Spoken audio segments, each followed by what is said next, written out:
This year saw more maritime reserves mobilised than at any time since World War II, deployed across the globe in roles that directly deliver operational capability.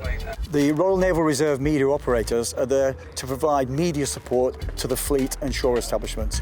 We take journalists into ships, we advise the command on the lines to take, the operational commitment, what we can say, what we shouldn't say, and what we would like the media to do to represent the Royal Navy in the best light. We also support families. Unfortunately, in bereavements, there is media interest, so we're there to provide that support.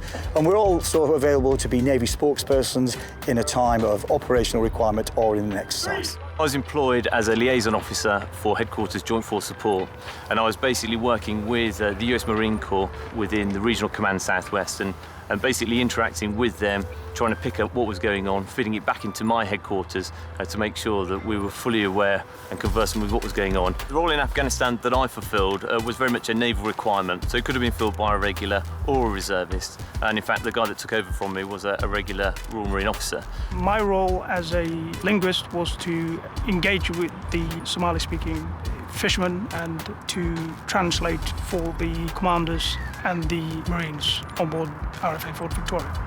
My fluency in Somali is something that I bring from Civvy Street. There is training available in the RN, but it would take 2 to 4 years to train somebody to my degree of fluency. It's normally the Royal Marines we work with, so we actually come as part of the embarked military force. We're used as part of the ASRAM on the ship. And very much what we are doing is about taking the plans that have been drawn up at the senior level, and we're executing those. So we're managing, the offload, onto the objective, either by air or by surface, and actually getting the right guys in the right kit into the right place.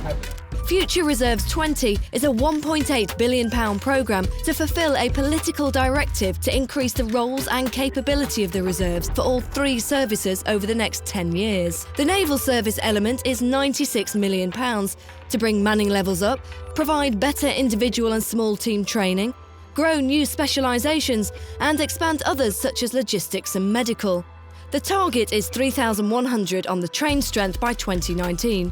And then a total strength, which includes trainees of 4,150 by 2021. The Royal Naval Reserve are very much an integral part of the Royal Navy.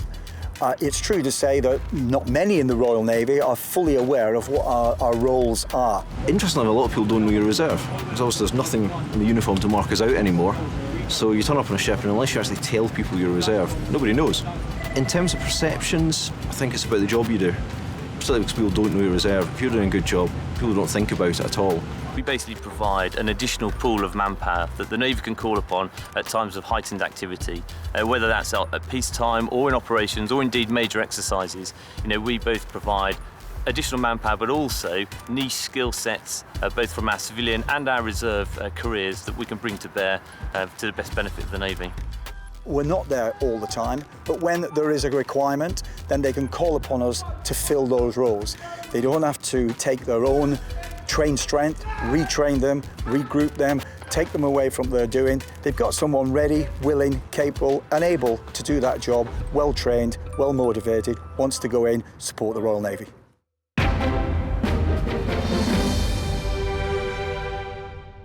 Now, equality and diversity has always been at the heart of the naval service, but earlier this year it was replaced by diversity and inclusion. So, Rachel, why was the change made?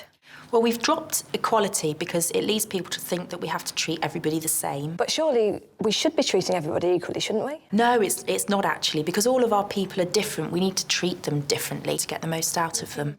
If you're aware that everyone's different, we're not all the same, then should there be any issues that kind of arise? There's so many of us are from different places, different ethnic backgrounds, etc., different accents, that it's important that we get this sort of discussion, training sort of environment to learn how to communicate. The last thing I need is some cretin coming in here. What exactly is D&I? What does it mean? D is diversity, and that's all about valuing the people within our teams for the differences that they can bring and the value they can add to the party. And I is inclusion. It's all about a mindset. It's about a feeling of well-being and a feeling of feeling valued. We have to respect everyone with dignity and treat them fairly. We won't tolerate discrimination, harassment, bullying or abuse. So therefore, we are inclusive of everyone. If we can get that right internally, then we can take that with us on operations and hopefully maximise our operational capability.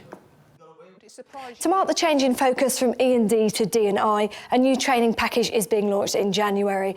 Now, it replaces the old package and is mandated for everyone to take part in, from AB and Marine up to Captain RN and Colonel RM.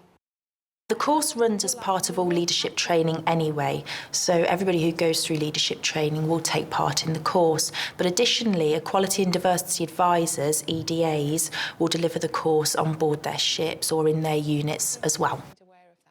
With that education, you can be aware of how what you say can really impact on how somebody else feels. Be aware of how you might come across. I mean, you could crack a joke and most people might find it funny, but it only takes one person to be offended. But actually just a bit of guidance sometimes to say, do you think that's really appropriate? Do you think that there is any chance at all about that person be offended by what you've said? Finally, Rachel, how does the course benefit individuals in terms of promotion? As leaders, if you recognise the importance and value of diversity and inclusion, you get more out of your teams and they become more productive.